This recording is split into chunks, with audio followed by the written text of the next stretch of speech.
लोग चले गए, जितने भी उस वक्त मुसलमान थे चले गए।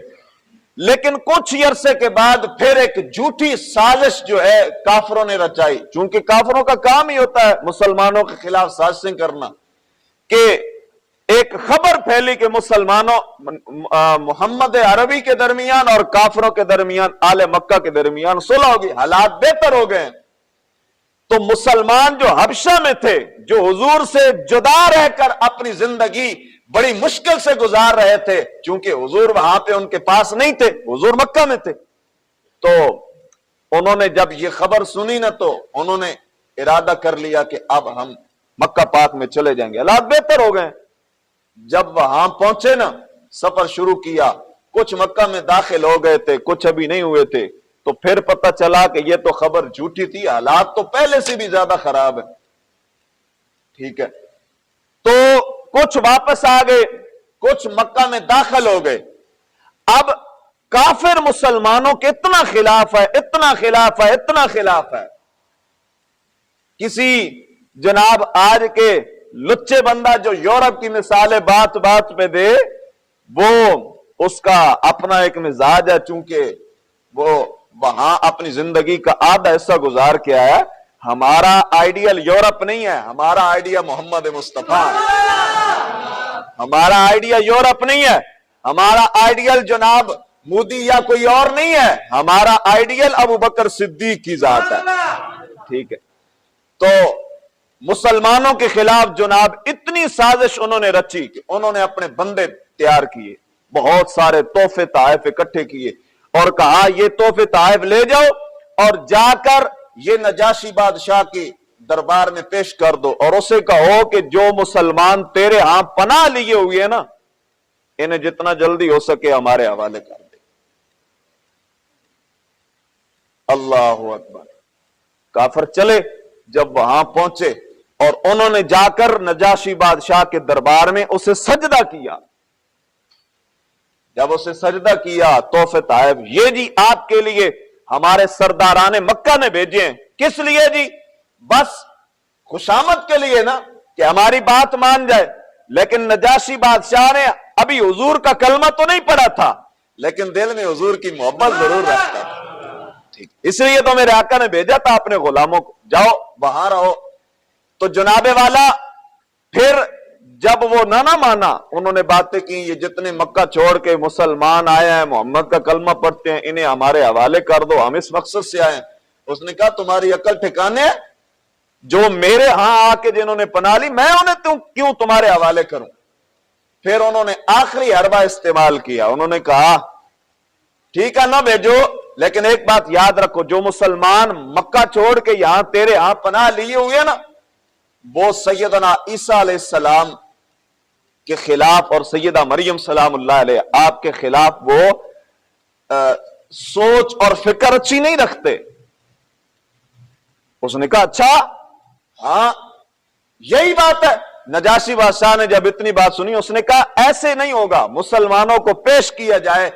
और जब मुसलमानों को जनाब उसके दरबार में लाया गया ना, जितने भी वहां पे लोग थे, तो उनकी जनाबे वाला जिसे कमान दी गई ना, यानी जिसे सबसे आगे किया गया कि अब आप नुमाइंदगी जिसे दी गई, वो हजरत जाफिर बिन अबी तालिब थे। हजरत अबू तालिब के बेटे जनाबे जाफिर थे।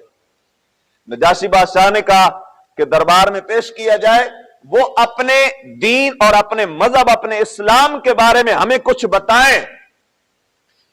जब वो काफिर नजाशी बादशाह के दरबार में दाखिल हुए तो उन्होंने सजदा किया उसे। लेकिन जब जनाबे जाफिर, मेरे आका के चचा के बेटे, नजाशी के दरबार में उसके सामने आए, तो उन्होंने बस सिर्फ ऐसे मर्दों की तरह खड़े होकर सिर्फ उसे सलाम किया। और उसके पुजारियों ने कहा इन्होंने सजदा किया, तुझे पता नहीं जब हमारे बादशाह के सामने आता है कोई तो उसे सजदा करता है। हजरत जाफिर बिन अबी तालिब ने आंखों में आंखें डालकर कहा, अरे अकल के अंदर, सजदा करने वाले तुम्हारे बादशाह को और है, हमारा सर जब भी झुकता है वहदहू ला शरीक के आगे झुकता है। हमारा सर किसी और के, किसी दुनियादार के आगे नहीं झुकता। हमारा अंदाजे मुलाकात यही है جو ہمیں محمد رسول اللہ نے سکھایا. سلام میں نے کر دیا, ہمارا سر کٹ تو سکتا ہے, کسی بندے کے آگے جھک سکتا نہیں.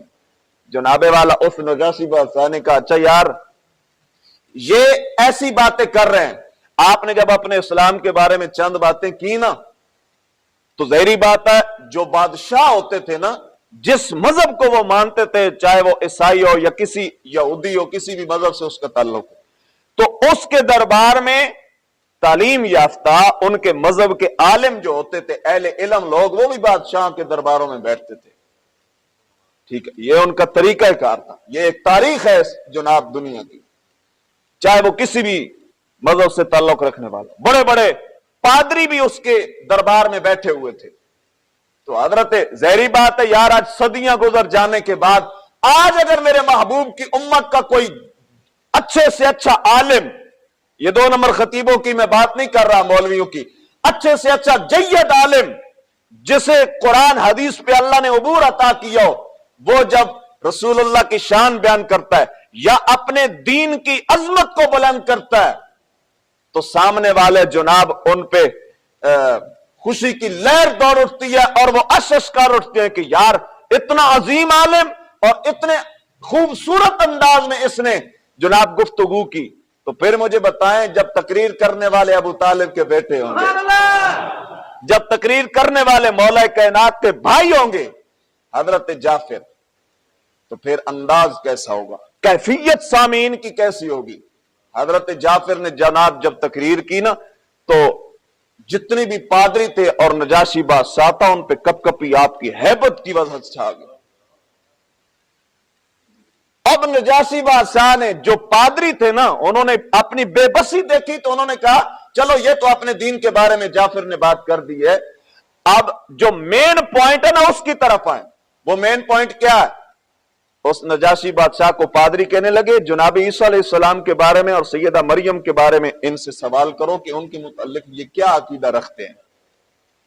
تو پھر حضرت جعفر بن ابو طالب نے اس وقت سورہ مریم شروع کر دی پڑھنی. محبت نال کہو نا سبحان اللہ. حضرت سیدنا جعفر بن ابی طالب نے اللہ کا قرآن پڑھا. آپ نے فرمایا بسم اللہ الرحمن الرحیم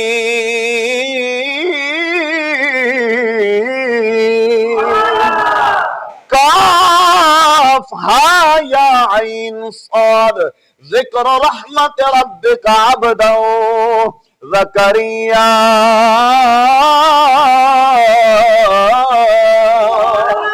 حضرت جعفر بن ابو طالب نے جب اللہ کا قرآن پڑھا, خدا کی عزت کی قسم اٹھا کے کہتا ہوں یہ جملے کتاب کے اندر موجود ہیں. جب حضرت ابو طالب کے بیٹے حضرت جعفر نے سورہ مریم کی تلاوت شروع کی, ابتدائی آیات ابھی آپ نے پڑھی تھی, نجاشی بادشاہ بھی کانپنے لگ گیا, اس کے جو اہل علم پادری بیٹھے ہوئے تھے وہ بھی جناب والا کانپنے لگ گئے, آپ کی ہیبت چھا گئی. وہ پادری بھی بے ساختہ بول کے یہ کہنے پر مجبور ہو گئے, نجاشی بادشاہ بھی کہنے پہ مجبور ہو گیا اے جعفر بن ابی طالب ہم سمجھ گئے کہ محمد الرسول اللہ پہ نازل ہونے والا یہ جو اللہ کا کلام ہے یہ بھی شان والا ہے, محمد خود بھی شان والا ہے.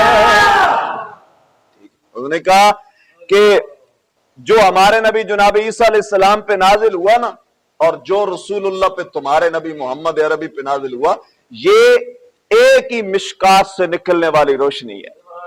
ٹھیک ہے, اور اس نے کہا ہم گواہی دیتے ہیں کہ محمد اللہ کے آخری رسول, اور ہم اس قرآن کی عظمت کو دیکھ کے اس نے کہا ہم آج سمجھ گئے کہ یہ محمد عربی وہی اللہ کے آخری نبی ہیں کہ جن کی آمد کی بشارت اور خوشخبری ہمیں حضرت عیسیٰ علیہ السلام نے عطا کی.